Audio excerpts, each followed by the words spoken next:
Esse é o Ancapso e a gente vai falar agora sobre a Ucrânia. Hoje, dia 22 de março, são 8 horas da manhã aqui no Rio de Janeiro, 1 hora da tarde em Kiev, no momento que eu gravo esse vídeo. E tivemos mais uma ocorrência trágica na Ucrânia. Os russos atingiram mais um edifício residencial lá em Zaporísia. Uma situação muito triste, um alvo totalmente civil, sem nenhuma relevância militar. Não é a primeira vez que acontecem ataques ali em Zaporísia, nessa mesma região. Mais um ataque absurdo russo ali, né? Isso acabou de acontecer, acabou de ser publicado pelo Zelensky e pelas forças ucranianas. A gente não tem muitas informações ainda sobre feridos, mortos. Certamente é uma tragédia. Eu vou acompanhar isso ao longo do dia lá no meu Twitter, no @ancapso, e também amanhã certamente eu farei um resumo do ocorrido lá.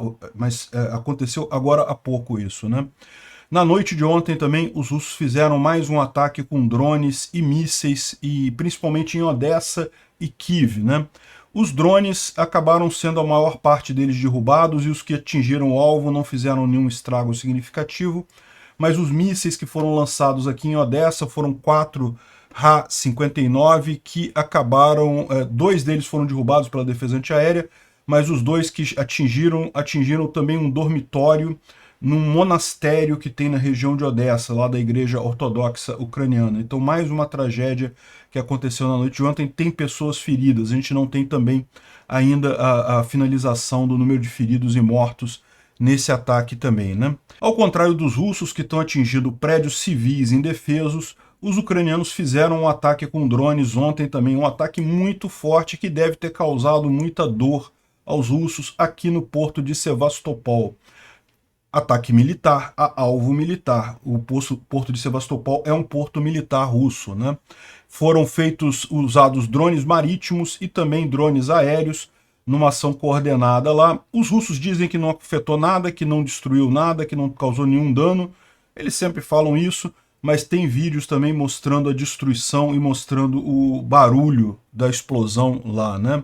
Além dos vídeos com explosão, várias vias da cidade foram fechadas ontem à noite e continuam fechadas agora. Inclusive o porto de Sevastopol foi fechado também, né? E parece que tem rádios na região ali da Crimeia falando sobre como preparar um kit de evacuação e coisa e tal. Pois é. Bom, o Xi Jinping deixou a Rússia sem nenhum anúncio significativo, assinaram uma declaração de cooperação em algumas áreas, mas nada que mude a situação atual da relação entre Rússia e China. O Putin falou que vai usar o yuan para compras internacionais. Pois é, virou colônia mesmo.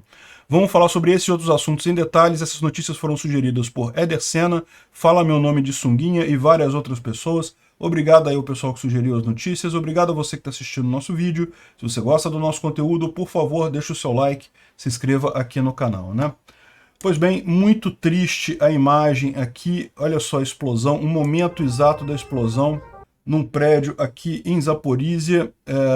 Dá para ver que realmente... Prédio residencial, tá vendo que pessoas moram aqui e os russos atingiram com um míssil. Não dá para saber ainda, não temos muitas informações ainda que tipo de míssil foi usado, exatamente qual prédio que é. Zaporísia é essa cidade ucraniana aqui, é uma grande cidade que fica nessa região, é a capital do Oblast de Zaporísia, né, do estado de Zaporísia. Uma parte do estado de Zaporísia, do Oblast de Zaporísia, está ocupada pelos russos, mas não a capital fica aqui, e ela sofreu esse ataque aqui, né? Acho que não é nenhum desses casos aqui. Enfim, tem vários prédios altos aqui, é uma cidade muito grande, Zaporísia. Infelizmente, mais um ataque absurdo, mais um terrorismo totalmente sem sentido contra civis, que não afeta em nada o exército ucraniano, não diminui em nada a capacidade de luta dos ucranianos. No entanto... Bom, e não foi a única coisa. De ontem para hoje também, à noite, né, teve também ataque com drones Shahid 131, 136, aqueles drones iranianos que são usados pelos russos. Foram liberados 21 desses drones, 16 foram abatidos pela defesa antiaérea ucraniana. Os outros que atingiram algumas coisas, mas não teve nada significativo com os drones, né? O problema maior ontem foi que, além disso, um caça russo, Odessa, veio aqui em Odessa. Odessa fica aqui no sul da Ucrânia, né? Um caça russo Su-35 bombardeou com 4 mísseis Ha-59, que são mísseis grandes e coisa e tal, e 2 deles conseguiram ser derrubados pela defesa antiaérea, mas 2 atingiram um monastério, um alojamento do monastério da Igreja Ortodoxa Ucraniana, né, ali em Odessa. Realmente muito triste também. É um prédio de três andares, né, parece que tem 3 pessoas feridas. Ainda não temos mais detalhes, isso aconteceu de noite, de ontem para hoje. Ainda estão acontecendo as operações de resgate ali na região, né? Mais um absurdo russo aqui. Bom, uma outra informação que a gente tem importante hoje, o Zelensky visitou as tropas ucranianas na área de Bakhmut. Não está dizendo aqui que é na cidade de Bakhmut. Eu imagino que é alguma coisa aqui, talvez em Chassiviar, ou Konstantinivka. Em Bakhmut em si seria realmente muito arriscado, até a logística lá é muito complexa, mas ele está na área ali, está bem perto da linha de frente. Então ele foi lá condecorar vários soldados ucranianos, né, dar medalhas de honra lá e, lógico, mostrar apoio a essa iniciativa. Afinal, a decisão de manter o controle de Bakhmut foi tomada por ele com os generais do alto comando. Então ele foi lá demonstrar esse apoio aos soldados que estão lá, né? Então muito importante esse gesto aqui do Zelensky. É lógico, no momento que eles divulgam esses vídeos, ele já deve ter saído de lá, né? Deve ter acontecido hoje, na manhã de hoje. Enfim, vamos lá, Putin, faz melhor, vai lá na linha de frente também, em Bakhmut, ali perto. É lógico, não precisa ir na cidade de Bakhmut, não, vai ali perto também, pra gente ver uma coisa. Nem o double dele, nem o dublê de corpo do Putin tem coragem de ir lá, né? E bom, ao contrário dos russos que atacaram civis aqui na Ucrânia, que destruíram prédios civis sem nenhum objetivo militar, puro terrorismo, puro crime de guerra no final das contas, os ucranianos também fizeram um ataque significativo ontem em Sevastopol, mas justamente num alvo militar. Nos navios ali do porto de Sevastopol, vocês sabem, Sevastopol é uma cidade ucraniana, que depois do fim da União Soviética, a área do porto dessa cidade ela foi cedida à Rússia em empréstimo. Por quê? Porque era nessa cidade que fica o porto de Sevastopol, como o nome diz, e é um porto onde ficava a frota do Mar Negro da antiga União Soviética e que boa parte dessa frota foi herdada pela Rússia. Então a Rússia queria continuar usando o porto de Sevastopol por ser um porto muito bom. A verdade é essa, não é que ela não tem alternativas, né? Ela tem vários outros portos aqui, Novorossiysk, vários outros portos que tem aqui, que ficam no território da Rússia mesmo, mas ela preferia ficar com Sevastopol porque tinha uma estrutura melhor desde a época da União Soviética. E quando terminou a União Soviética, a Ucrânia e a Rússia assinaram um contrato de cessão de 25 anos daquela área. Então, até o ano de 2015, a Rússia tinha o direito de... ela alugava aquela área ali, né? E isso, inclusive, foi um dos motivos da Rússia ter invadido a Crimeia em 2014. Por quê? Porque a Ucrânia não queria renovar esse contrato de locação. Aí não havia mais necessidade, a Rússia já tinha construído, já tinha melhorado o porto de Novorossiysk, coisa e tal. Virou realmente só birra da Rússia querer ficar com o porto de Sevastopol. Então tem muito navio russo lá, tem muita frota russa ali, e os ucranianos fizeram um ataque, tanto um ataque aéreo, quanto também aqueles drones marítimos que eles usam, conseguiram fazer várias explosões, atingir vários alvos lá, né? É lógico, os russos dizem que não teve nada. Aqui, ó, sistemas de defesa antiaérea foram acionados em Sevastopol há cerca de 30 minutos atrás. As forças da frota do Mar Negro foram atacadas, repeliram o ataque dos drones ucranianos, e explosões são reportadas na área da Bahia Sul. De acordo com dados não confirmados, existem também drones marinhos, né? E a entrada da Bahia está fechada. Deixa eu tirar aqui. A entrada da Bahia está fechada do porto de Sevastopol. Tem uma baía aqui em Sevastopol. Essa baía aqui foi fechada justamente por conta dos ataques ucranianos, né? Tem um vídeo aqui que mostra uma explosão significativa na área. Olha só, esse aqui é um vídeo de vigilância.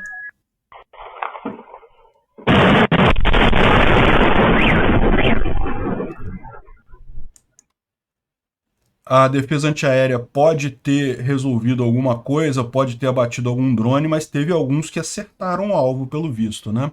Alguns drones aqui, sem dúvida alguma, fizeram algum estrago. E, segundo os residentes de Sevastopol estão dizendo, foram um total de 3 explosões. Foi uma às 4h46 na área central da cidade, outra depois às 5h44 e 5h53 da manhã, isso lógico, horário lá de Kiev, né? Isso na verdade por volta das 11 da noite ontem aqui no Brasil, até a meia-noite, né? Bom, aqui dá para ver também a defesa antiaérea tentando atingir os drones, então de fato a defesa antiaérea estava tentando acertar os drones, né? Não dá para saber exatamente qual foi o grau de dano. Como a gente viu também, segundo os russos, não teve dano nenhum navio foi atingido e coisa e tal. Isso é o papo padrão deles lá, né? E hoje cedo ainda estava uma rádio lá na Crimeia falando sobre kits de emergência, como ir para abrigo antiaéreo, evitar áreas da infraestruturas militar lá na área e prepare um alerta, uma mala de alerta, né? Você sabe como é que é isso, o pessoal que está em zona de guerra costuma manter uma bolsa, uma mochila de alerta para caso precise fazer uma evacuação rápida, fugir rápido, você pega aquilo ali e já tem pelo menos o mínimo ali, documento, dinheiro, alguma roupa, né, para você poder fugir, não dá tempo de fazer mais nada, né? Vamos ouvir aqui a rádio lá na Crimeia. Имейте запас горючего для вашего автомобиля. В случае непредвиденных обстоятельств в отсутствие точного сообщения с материковой частью Российской Федерации будут организованы эвакуационные паромные переправы. Bom, a verdade é que não dá para entender, né? É russo, né? Mas enfim, é o que está dizendo, é isso daqui, né? Bom, e não foi a única gravação de rádio curiosa nisso daqui, né? Isso aqui foi uma interceptação de rádio pelo pessoal ucraniano, que revelou os russos dando ordens para as tropas que estão avançando, para forçar eles a avançar, ou seja, os comandantes russos avisando as tropas que se os soldados russos recuarem é para atirar nas pernas e também nas partes do... Empurre essas garotas para lá, se não avançarem, atirem debaixo das pernas, nas pernas, no órgão masculino, e vocês devem empurrar eles para frente. É uma ordem direta, não importa se a gente vai chegar nas trincheiras com mortos e feridos apenas. Pois é, né? Essa é a filosofia lá do pessoal russo. É por isso que acabam tantos russos mortos nessa guerra, né? Bom, tem mais algumas informações aqui de bloggers russos curiosas sobre a situação da guerra vista pelo lado russo. Essa primeira aqui fala sobre equipamento de guerra eletrônica na região de Kherson. Então diz aqui que na região de Kherson tem muito trabalho do inimigo, no caso aqui, o inimigo ele está falando os ucranianos, né? Que recentemente eles estão dizendo que isso está afetando muito os rádios que eles usam para comunicação. Você não consegue falar com nada, falar com o companheiro do lado, com o vizinho, e o rádio acaba fazendo reboot automático por conta da guerra eletrônica, né? Ou seja, o que os ucranianos estão usando ali é alguma coisa efetiva ali na região de Kherson, né? E tem uma outra informação aqui sobre a área de Avdiivka, em que eles estão dizendo aqui que o pessoal falou que, olha só, sobre Stepov, né?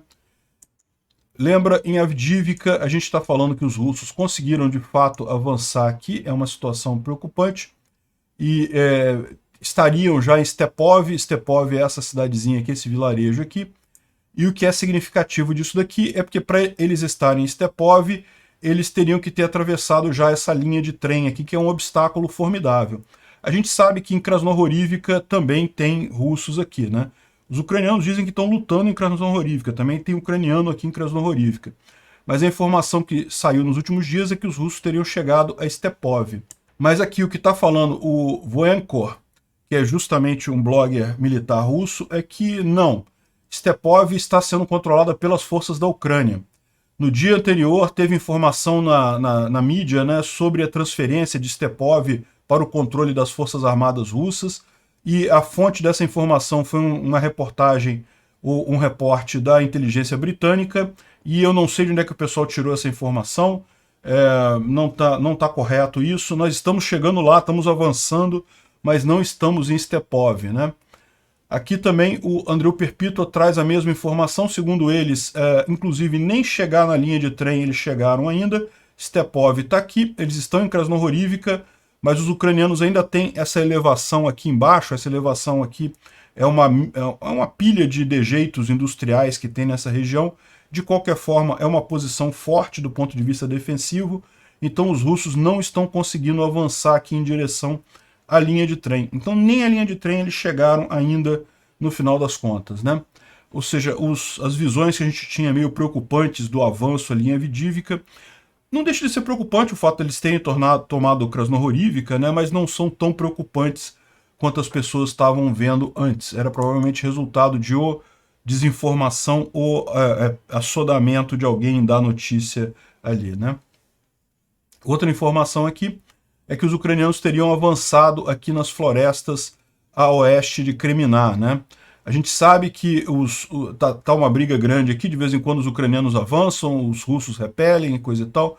Kreminá fica nessa região aqui, mais ao norte, próximo aqui em Luhansk, né? Então Kreminá já tem batalha aqui em Kreminá, em Dibrova, e segundo está dizendo o Andreu Perpítua aqui, os ucranianos retomaram uma boa área aqui na área de florestas aqui a oeste de Kreminá, né? O Kianin soltou uma atualização sobre a situação lá em Bakhmut, mas a verdade é que ele não diz muita coisa, segundo ele mesmo falou. O Kianin, ele é um comandante ucraniano que está ali na região de Bakhmut, ele está lutando ali na região de Bakhmut, então ele de vez em quando libera alguns vídeos falando como é que está a situação. O problema é, como ele próprio fala no vídeo aqui, ele não pode falar muita coisa, porque senão ele estaria contornando os mecanismos de comunicação das Forças Armadas ucranianas, né? De fato, não tem muito o que ele falar. O que ele fala é que a luta continua muito dura e que os ucranianos estão conseguindo avançar em alguns pontos e os russos também estão conseguindo avançar em outros pontos. Então a luta está muito dura e coisa e tal, mas Bakhmut está nas mãos dos ucranianos. É basicamente o que ele fala aqui, mas o fato dele estar fazendo trazendo uma informação dessa já é significativo, né? Незважаючи на більше 10 приказів маленького хуйла, блядь, ботоксного. A pequena caixa de Botox, ele está falando do Putin, né? Apesar de mais de 10 ordens do Putin para tomar Bakhmut, o segundo exército do mundo não conseguiu tomar Bakhmut ainda e coisa e tal. Enfim, não tem nenhuma grande novidade aqui, mas é bom saber que o Kianin tá lá em Bakhmut e está tranquilo sobre a situação, né? Uma outra mensagem aqui de blogger russo diz que, de acordo com informações, em algumas noites o inimigo trouxe centenas de tanques, veículos de combate e outros veículos na cidade de Chasiv Yar. Essa cidade aqui, Chasiv Yar, né? Que é a cidade que está sendo usada como base dos ucranianos aqui para a defesa de Bakhmut, onde provavelmente o Zelensky esteve hoje, né? Então, parece que reuniram um monte de quantidade de tropas e equipamentos aqui, e provavelmente eles vão atacar, a partir de Chasiv Yar, a área dos lutadores da orquestra, que seria o grupo Wagner, né? Ou então na junção entre a orquestra e as outras unidades das Forças Armadas russas, ou talvez eles mudem de ideia e não façam nada disso, né? Ou seja, é aquela velha coisa, a gente falou sobre isso ontem, o Prigozhin mandou uma carta dizendo que, olha só, eles estão preparando para fazer uma contraofensiva. O Igor Girkin falou também, olha só, eles estão preparando um estilo Stalingrado aqui em Bakhmut, né? Bakhmut pode ser Stalingrado reversa, segundo o Igor Girkin. Ou seja, os russos estão tentando capturar, e enquanto isso os ucranianos estão preparando uma grande contraofensiva aqui, vão lançar a Operação Uranus aí em algum momento aqui para isolar completamente as tropas do grupo Wagner e talvez tropas russas aqui também, né?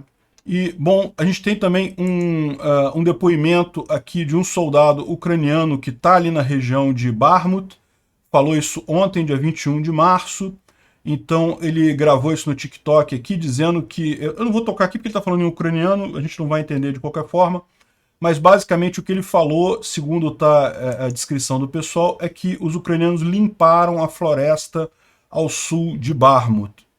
Me parece uma coisa bastante ambiciosa. A gente sabia que os ucranianos estavam atacando aqui ao sul de Bakhmut, estavam avançando aqui para separar, para criar um colchão aqui de Ivanivsky, né, em direção ao sul, né, ou seja, tirar as tropas russas daqui. Segundo ele está dizendo, toda a área de floresta aqui ao sul foi liberada dos russos.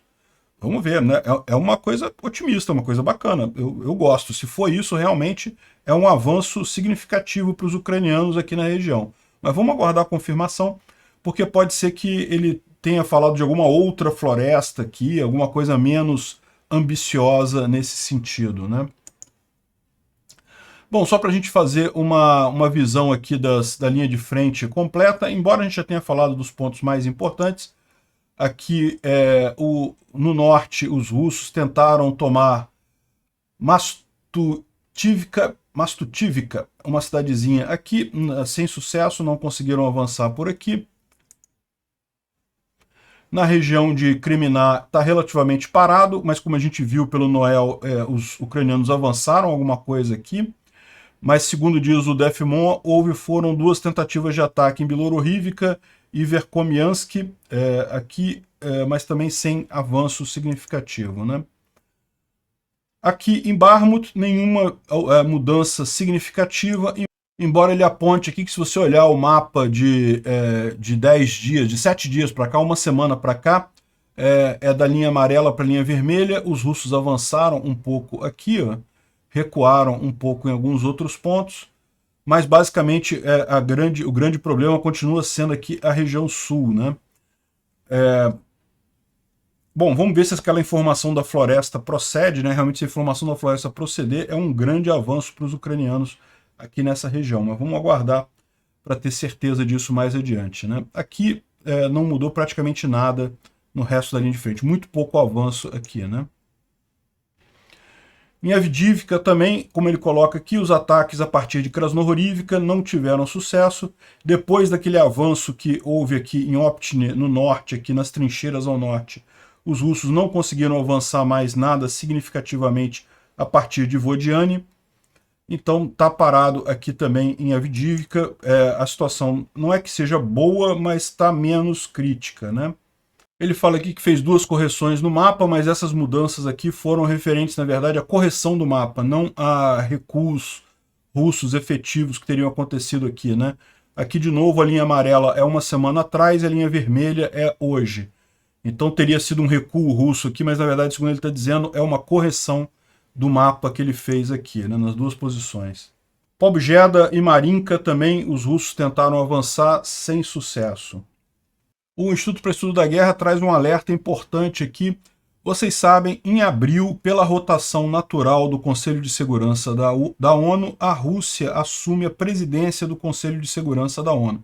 Tem muita gente querendo parar isso daí, coisa e tal, mas a verdade é que, pela regra, é isso que já estava programado, então o mais provável é que isso de fato aconteça. Só que existem planos, já está programado aqui para o embaixador russo na ONU, quando assumir a presidência do Conselho de Segurança, ele vai chamar um comitê especial para discutir a real situação das crianças ucranianas levadas para a Rússia.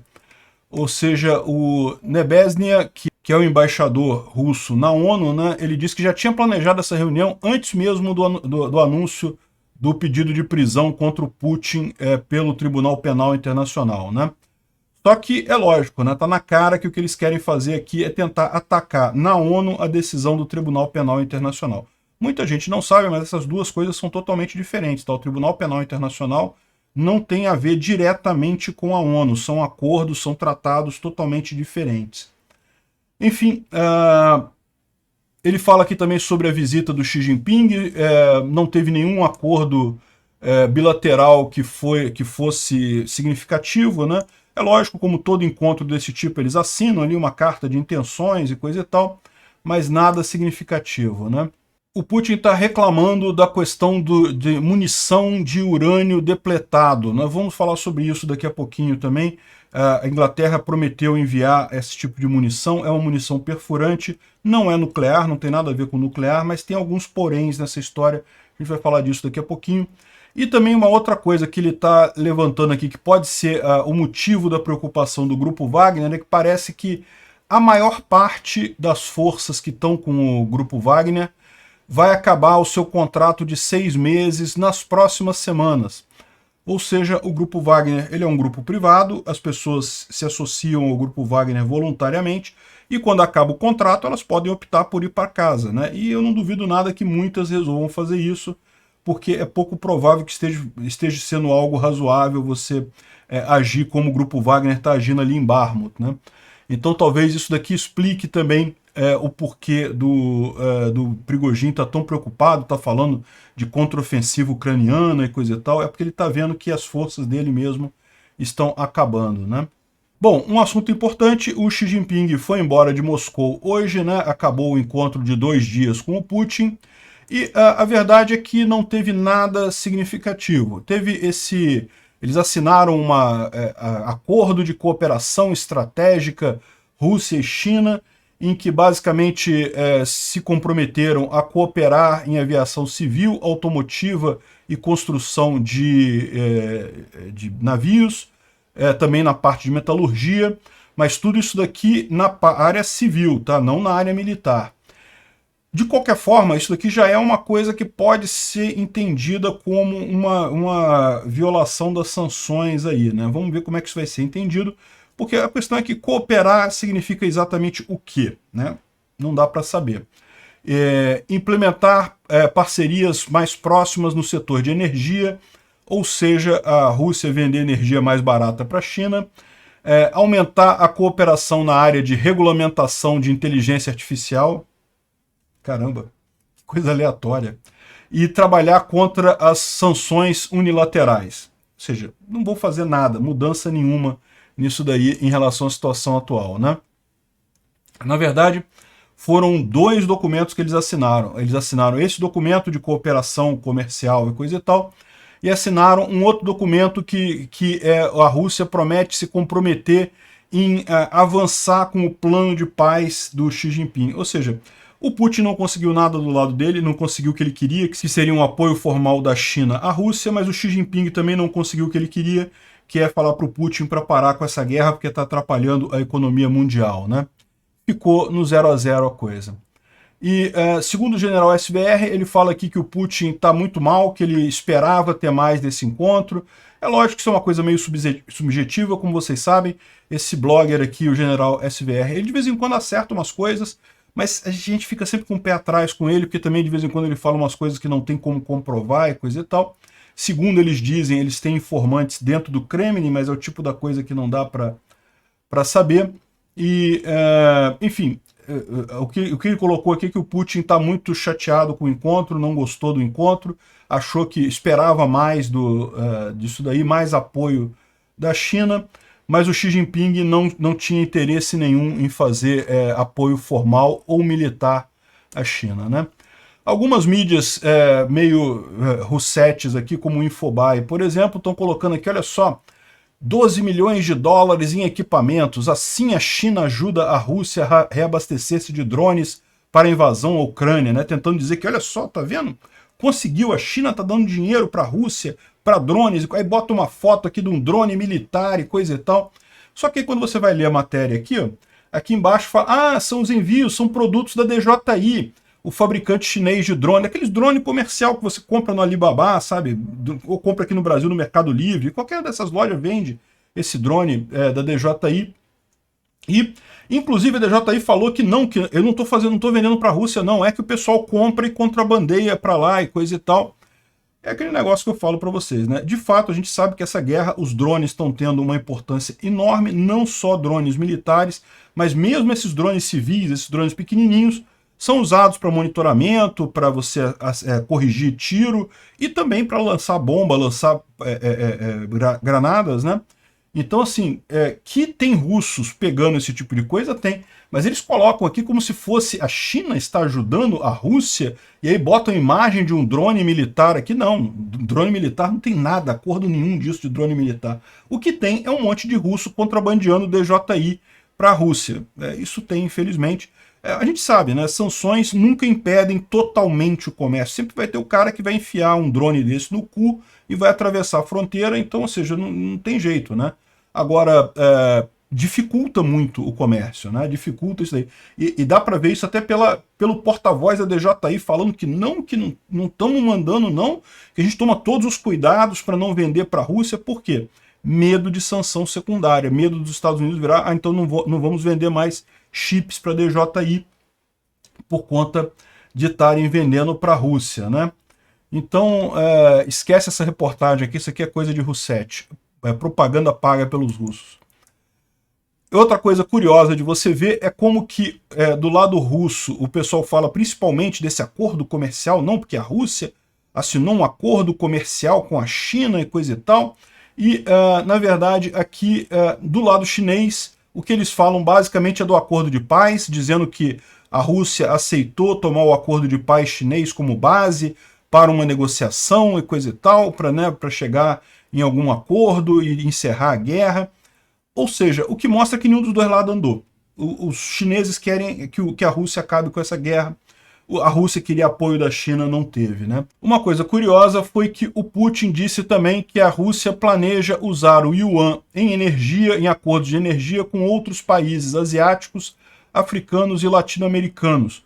Ou seja, é aquela ideia de não, vamos criar um mundo multipolar. Vou começar a usar o yuan, que é a moeda chinesa, o renminbi, né? Só que qual que é o problema disso? De novo, é o que eu falo. Esse tipo de moeda de segundo lugar é uma moeda que vai ter valor menor. Por quê?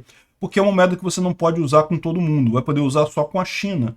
Tudo bem que a China tem grande parte do acordo do comércio do mundo, mas ainda assim é uma moeda carimbada, você só consegue usar com a China, talvez com a Rússia agora, e só, nada além disso, né? O dólar americano você usa com os Estados Unidos, usa com a Europa, e usa com a Rússia, e usa com a China, e usa com a África, e usa com tudo quanto é lugar. Então é o problema que eu falo para vocês, essa ideia de que a moeda ela se torna uma moeda mundial imposta pela força por um país é errada. Nunca foi assim que aconteceu na história humana. Ela sempre precisa ser aceita pelos povos. É a verdadeira essência do dinheiro, aquilo que é aceito como moeda de troca entre as pessoas. Você pode fazer 200 mil acordos desse tipo. No final das contas, todo mundo vai assinar o acordo e falar, não, legal, o yuan bacana, vamos fazer o yuan, o novo dólar, legal, bacana. Mas lá na hora de fazer o negócio mesmo, de receber o dinheiro, pô, não dá para pagar com dólar, não, dólar é melhor para mim, coisa e tal. Vai ser sempre assim. Não tem jeito. Por mais que eles coloquem isso daqui. Agora, o ponto central dessa história aqui é que a Rússia, então, já está abrindo mão do rublo mesmo, né? Pelo visto, vão virar uma colônia chinesa completa. O mundo multipolar do Putin já tem um polo a menos agora. A Rússia acabou de aderir ao polo da China, né? Uma entrevista interessante aconteceu ontem com o Igor Strelkov, ou Igor Girkin, aquele criminoso de guerra russo, que esteve na origem da invasão russa lá em 2014, né? Ele que organizou toda a coisa. E ele falando aqui que, ao contrário do que o pessoal diz, porque a conversa lá que a Rússia diz é que a Crimeia foram os próprios os ucranianos, as pessoas que moravam na Crimeia, que se revoltaram contra os ucranianos e aderiram à Rússia, né? E ele falando que não teve nada disso não. A gente foi lá, entrou e teve que encostar arma na cabeça das autoridades lá para eles aceitarem a ocupação, não teve jeito não. Então, aqui, vocês sabem que, você está me dizendo que isso aqui é uma perfeita besteira, né? A gente foi lá e invadiu mesmo a Crimeia, eu estava em Simferopol e não tinha suporte nenhum, ninguém queria os russos lá. A gente foi lá e botou os deputados da Crimeia foram cercados por nossas milícias e tiveram que tomar a decisão dele de dizer que estavam se secedendo da Ucrânia e coisa e tal. É aquilo que todo mundo já sabia, mas faltava o cara. Que esse cara, veja, esse cara não é um qualquer que está dando opinião sobre isso, não. Ele é o cara que organizou essa coisa toda lá em 2014. Né? Agora que ele está puto com o Putin, ele já está meio que escanteado do exército russo há muito tempo, desde o acidente lá do MH17, lá em 2014 mesmo, mas agora ele está realmente chateado com o Putin e aí está abrindo o bico sobre essa situação lá na Crimeia, né? É bom esclarecer esse tipo de coisa. E por falar em show na televisão russa, um dos propagandistas russos... Um dos propagandistas russos desmaiou, não aguentou tanta besteira sendo falada na propaganda lá russa, na televisão, e simplesmente desmaiou ao vivo lá na televisão russa. Segundo estão dizendo, tem algumas pessoas falando que ele morreu. Ele teve um ataque cardíaco fulminante e morreu ali. Não sei, não vi confirmação muito firme dessa morte dele não, né? O Putin está ameaçando revidar se a Inglaterra entregar à Ucrânia munição de urânio empobrecido. O que é essa munição, né? Não tem nada de nuclear nisso daí, né? Quando você faz a purificação do urânio, você separa o urânio radioativo do urânio não radioativo ou menos radioativo, né? Então, o urânio mais radioativo você usa para fazer as armas atômicas, para fazer combustível de usina nuclear e coisa e tal. E o resto que você tem disso é o urânio 238, que ele até é radioativo, mas é radioativo com meia-vida de milhões de anos, então assim, é quase como se não fosse. E a questão toda esse material, esse urânio empobrecido, ele é muito pesado, ele é um material muito pesado. E ele tem a capacidade de pegar fogo quando você tem impacto, então ele é muito usado em armas para perfuração de blindados. Então você faz esses projéteis, bota a ponta deles de urânio empobrecido, e quando ele se choca com o tanque inimigo, ele perfura a blindagem, porque ele é muito pesado, e ao mesmo tempo ele explode, pega fogo lá dentro, causando um escarcéu danado dentro do tanque. Então é uma munição muito boa para furar blindagem de tanques, né? E o Reino Unido tá querendo entregar isso para a Ucrânia, e o Putin está dizendo que vai encarar isso como se fosse bomba suja. O que é errado? Não. Qual que é a crítica que se faz nisso daí? Toda vez que você faz a separação de duas substâncias, sempre fica traços de uma substância na outra, né? Então quando você purifica o urânio, nunca é 100% urânio 235, que é o radioativo. Sempre tem algum traço ali, alguma porcentagem de urânio 238, que é o não radioativo. Mas da mesma forma, quando você tem o urânio 238, que é o não radioativo, tem algum traço ali de urânio 235. Então o que eles dizem é que pode acontecer disso deixar traços de radioatividade no local. De qualquer forma, é muito pouca coisa, porque não é o urânio que preocupa, não é o urânio enriquecido, né? Então, é uma besteira, é só o Putin chorando mais uma vez aí, querendo que o Ocidente não forneça armas para a Ucrânia. De qualquer forma, eu vou falar um negócio para vocês. Eu acho que a Ucrânia nem faz tanta questão assim dessa munição de urânio empobrecido, porque a verdade é a seguinte: olha só o que os russos estão tirando dos depósitos dele agora. O T-54 e 55, que foi o primeiro tanque que os russos fizeram depois da Segunda Guerra Mundial. Ou seja, a última etapa, a última escadinha antes deles voltarem a usar o T-34, que era da época da Segunda Grande Guerra mesmo, né? Aqui, ó, o T-54 e 55, esse tanque aqui foi o tanque mais produzido na história da humanidade. Os russos construíram uma quantidade enorme desses tanques, mas a maior parte deles já virou sucata. Chegaram a ser produzidos 100 mil tanques desse tipo na época, né, depois da Segunda Grande Guerra, mas a maior parte deles já virou sucata. A estimativa que eles têm é que os russos tenham, neste momento, alguma coisa entre 400 e 500 desses tanques, e já estão mandando esses para a linha de frente, ou seja, realmente é uma situação de desespero. Não preciso explicar para vocês que esses tanques são muito antigos, não tem blindagem adequada, não tem armas adequadas, não tem motor adequado, não tem equipamento adequado no tanque. Enfim, mostra aí o desespero dos russos com perda de blindados, né?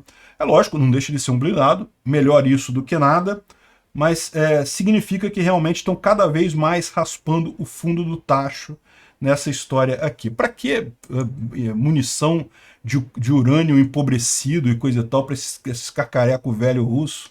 Nem precisa. Obrigado por assistir o vídeo até o final. Além de curtir, compartilhar e se inscrever no canal, considere se tornar patrocinador com valores a partir de R$ 1,99. Clique no botão Seja Membro abaixo para saber as condições e vantagens de patrocinar o canal. Mais informações sobre o nosso projeto, visite nossos sites indicados na tela.